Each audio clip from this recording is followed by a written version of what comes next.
Now, hello student, welcome back to the second part of the lesson number 3, Effects of British Rule in India. It is a history's lesson number 3 of standard 8. In the first part, we learnt about the information about the establishment of East India Company, then British and Maratha War, subsidiary alliance, contribution of Chhatrapati Pratap Singh, dual government, parliamentary laws, civil services, military and police force, judicial system, equality before law. Now, next part, that is economic policies of the British, that we are going to learn.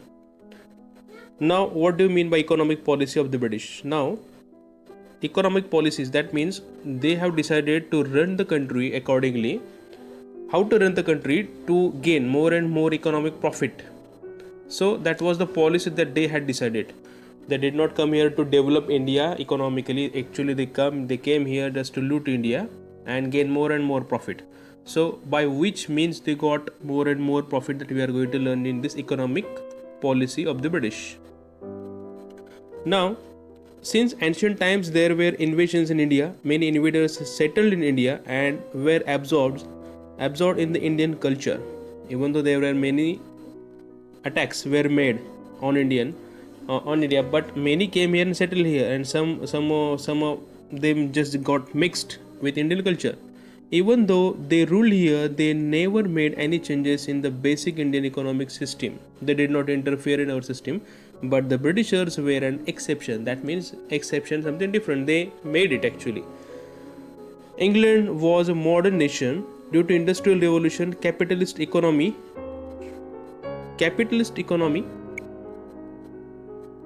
prevailed. So there was a capitalist economy. Capitalist means that the rich people govern the country. So that is called as a capitalist economy. Now hence they inculcated an economic system in India which was conducive to economic system in England. So based on economic system in England, they started the same system in India based on England. Due to this, Britishers gained economic benefit, but India started facing economic exploitation. Now, in what terms India started facing economic exploitation? Let us see.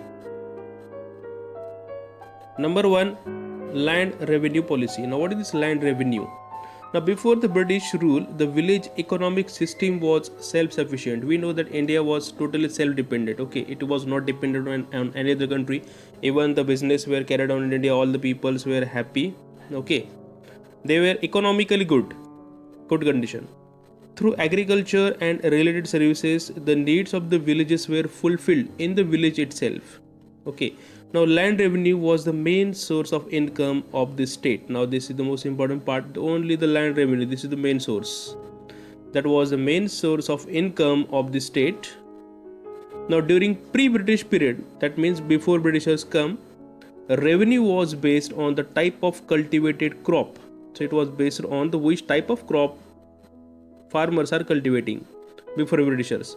The farmers was exempted from taxation in the case of loss of crops. If there is a failure of crop, if suppose there is a famine, there is a drought, if farmer face any natural difficulty, natural calamities, then excuses were allowed. They were not paying taxes. Okay, in case of loss of crops. Revenue was mainly collected in the form of grains. It was collected in the form of grain. What were the products, what are the grains farmers were producing? So it is based on that grains. Even in case of late payment of tax, the farmer's land was not confiscated. That means discount was given, time was given, considered. Farmers were always considered. Okay, they were given proper time and human being treatment before Britishers. Now after Britishers, what changes are made? Let us see. The total opposite things are happen. To increase income, British made important changes in the revenue system, only just for getting more and more income. Land was measured as per the area of the land. Okay, how much land you have, so that measurement was taken, and based on that measurement, the tax was allotted. The tax was fixed based on that measurement, that you have this much of land, so you have to pay that much of amount in this way. Payment of tax was made compulsory in the form of cash. So before pre-British period, what we learned here, it was in the form of grains, but here in the form of cash. and it was compulsory in the form of cash. If the farmer failed to pay tax in time, then his land would be confiscated. This is the important line. Actually, if the farmer failed due to some natural calamity or some any other problem, if he failed to pay the cash, the land was taken away deliberately. That is meaning of the confiscated. That means total hold was taken by the Britisher of the land. So it was taken away deliberately. The British system of land revenue collection differed from place to place, which led to exploitation of all farmers. That means there was no uniformity. It was no common rule at everywhere which was applicable. So everywhere, every place they made different laws. The total freedom was given to the Britishers and the officers, those who are appointed, so they can collect as per their will. So this is the major change, land revenue system brought by the Britishers. Now, consequences of new land revenue system. Now, what are the effects? What are the consequences of this system? Let us see. There were undesirable effects of the new land revenue system on the rural life. For payment of taxes, Indian farmers started selling the crops at whatever price it received. So this is what the demerit of this system, because they have to pay the tax in time. Again, if they fail, then their land can be taken away by the Britishers. Just to save the time, what the farmers were doing, they were selling the land at a cheap cost. Whatever cost they are receiving, they are just started selling it. The merchant and brokers, those who are the mediators, merchants and brokers started purchasing their goods at a minimum rate, cheapest rate they started producing, and these two persons, that is brokers and merchants, they started gaining more and more profits than the farmers. At certain times, the farmer had to mortgage his land to the moneylender for arrangement of money to pay the tax. The mortgage here means they have to keep it. They have to keep land. They have to make the documentation of the land that he is keeping the land in the hands of Britishers till he arranges the money. That is the meaning of mortgage. His land to money lender for arrangement of the money to pay the tax. Now, farmer became the bankrupt. In case of non-payment of loan, the farmer had to sell his land. So they became totally bankrupt as they lost their main source of income and they are unable to pay. The land is taken away and they become bankrupt. That means they did not have anything in their hand and just loan on their head. That is a bankrupt. The British system of land revenue collection differed. So that we learned, they started purchasing their goods at minimum rate. Even at certain time, the farmer had to mortgage his land to the money lender for arrangement of money to pay the tax. The farmer became bankrupt. In case of non-payment of loan, the farmer had to sell his land. The farmer was exploited. That means they are cheated. Economically, they are cheated by the government, zamindar, moneylenders, and merchants. So all these people, they started exploiting farmer, who are those? The government, that is British government, the zamindar, moneylenders to whom they are keeping the land, and the merchants from whom they are borrowing money. Everyone started exploiting the farmers. Now next point, commercialization of agriculture. That means agriculture is totally commercialized just to gain more and more profit. Initially, food grains were cultivated by the farmers. It used to fulfill their domestic needs as well as the needs of the village. The British government started giving more encouragement to cash crops. So they were insisting on production of cash crops only, that like cotton, indigo, tobacco and tea, etc. The process of giving stress on cultivation of profit giving cash crops instead of food grain is known as the commercialization of agriculture. That means instead of doing regular or traditional farming, the farmers were forced to grow cotton, indigo, tobacco, tea, etc. cash crops. And because these crops were giving more and more benefit to the Britishers, they were selling at a good rate. So that is the reason behind it. So these are the cash crops. More raw materials were agriculture products. There is tea, indigo, that is ink, coffee, tea, cotton, jute, opium, etc. Next point, famine. From 1860 to 1900, India faced great famine, but the British rulers did not take much efforts to overcome it. Similarly, not much expenditure was made on provision of water supply. Here, famine means drought, totally lack of water, lack of rain. That is the famine, and it has very bad effect in the history of India. This famine.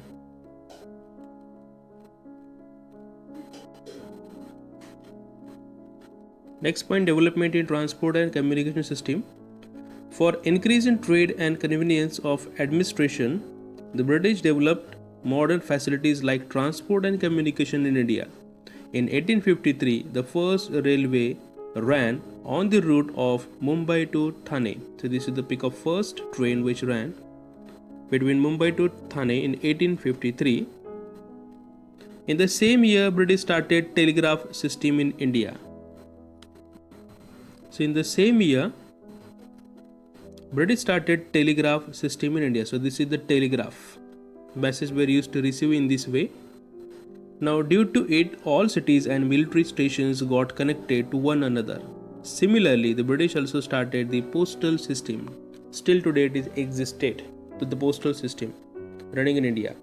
Due to all this development, there was a long-term impact on the social life of the Indians. Due to this, there was increasing sense of unity among them. Even there is a benefit of this system as well. All the Indians came together. Actually, they traveled from one part to the another part, and they started knowing the situation and the exploitation of the Britishers, and the feeling of nationalism was started growing in the minds of the Indian.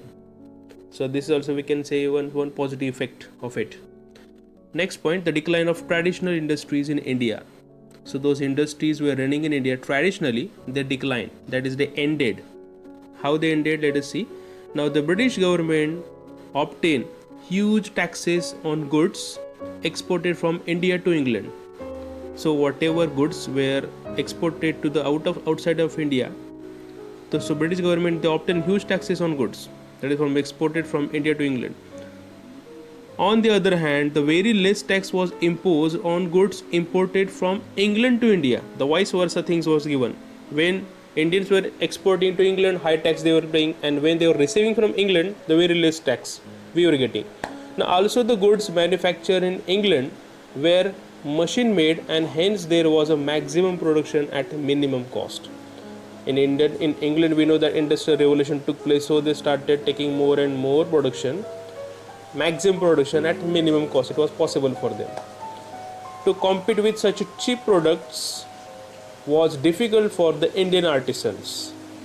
Eventually, it led to closing down of traditional industries, and many artisans became unemployed. They lost their jobs, as the many things were coming from the England ready-made, and a cheap rate it was available. So many Indian people, they were purchasing the cheap, which is available to them in a cheap rate. So the original artisans, the goods which was being prepared by them, they remain as it is, that is unsold. Now next part, development of new industries in India. Development of new industries in India. Now due to the lack of British support, experience of management and capital, the Indian businessmen could not come forward in large numbers. As even though they were Indian good businessmen, where they wanted to do the good business, but they were not getting support of Britishers. Even the good experience of management, and they did not have a capital, that is their own amount to invest. Yet some of them built up their business by overcoming these problems, but there were few Indians, they got successful in this matter and they built their business. In 1853, Kawasji Nanaboy Dawar started the first textile mill in Mumbai. In 1855, the first Jute Meal was started at Rishra in Bengal. In 1907, Jamshedji Tata established the Tata Iron and Steel Company at Jamshedpur. In India, coal, metal, sugar, cement and chemical industries came to be started. So this is the initiative taken by Jamshedji Tata, and his contribution for the development of new industries in India is unforgettable. So this is the first Indian cotton mill that was opened in 1853. It is exactly 1853 in the textbook. You consider the same which is given in the textbook, that is 1853. He opened the first textile mill in Mumbai. So this is the pic of it. So this is the first jute mill was established at Rishra in Bengal on the river Hooghly near Calcutta in 1855. So this is again the golden milestone in the Indian history. So this is the pic of Tata Iron and Steel Company established at Jamshedpur in 1907 by Jamshedji Tata. Now, social and cultural effects. In 19th century Europe, a new era took shape on the basis of values like humanitarianism, democracy, nationalism and liberalism. In 19th century Europe, so these changes have taken place in the forms of value, that is humanitarianism, democracy, nationalism, that is to love our country, democracy, that is government of the people, by the people, of the people, and humanitarian approach, that means behave like a human being, being a human being, liberalism. So these are the values. So these change in the West led to the obvious repercussions on India. So whatever changes happened in the West, that came as an impression in the East, that is on India. For carrying out administration, the British had to understand the Indian society. For this purpose, they started studying the tradition, history, literature, as well as music, flora, fauna of India. So as they wanted to become the part of this part of India and to make some changes, if they want to make some changes, so what changes they need to make and where they need to make changes, they need to understand from the tradition of India, history of India, literature of India, as well as music, flora, fauna, that means vegetation, wildlife. So in 1784, Sir William Jones, an English officer, established the Asiatic Society of Bengal at Kolkata. Here this we really need to keep in mind, this is important. Sir William Jones, an English officer, he established the Asiatic Society of Bengal at Kolkata. It is important from the objective point of view. Even Max Müller, a German thinker, name of the person Max Müller, a German thinker, he was a devout scholar of Indian religion, language and history. So he also studied Indian religion, language and history very minutely. Now due to these examples, there arose feelings among newly educated Indians to study Indian religion, history and tradition. So they had studied, these people had studied India from this point of view. So as everything is available, so the feeling of Indianness, to know the Indianness is aroused in the mind of Indians, and they started studying Indian religion, history and tradition more precisely. The British introduced many laws in India. In 1829, Lord William Bentinck passed the Sati Prohibition Act. This is the most important act and the drastic change they had made in India. In this way, they had entered or tried to interfere in the Indian matters, social matters especially. 1829, Lord William Bentinck passed the Sati Prohibition Act. In 1856, Lord Dalhousie passed the Widow Remarriage Act. Even the widow can remarry again.